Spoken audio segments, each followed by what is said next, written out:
We're gonna make some Cambodian chicken sticks. And the chicken in small pieces.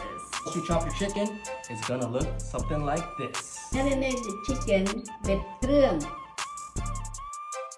Time for some gloves. Time for some gloves. Feels. Put until yellow. You see this not Chicken powder, brown sugar, and salt. Oyster sauce, fish sauce, soy sauce. Now we're gonna mix it up. Put it in there. And if you want it a little spicy, add this guy right here. Chili, pepper, lime leaves going in. Looks real Cambodian now. put the chicken on the stick. Through like a zigzag. Can I do it? Look bad?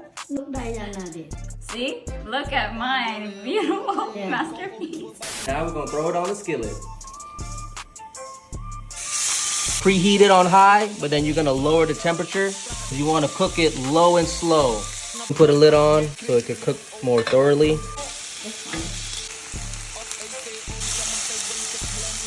And there you have it, your Cambodian chicken sticks. Mine is better. Okay, I'll take that.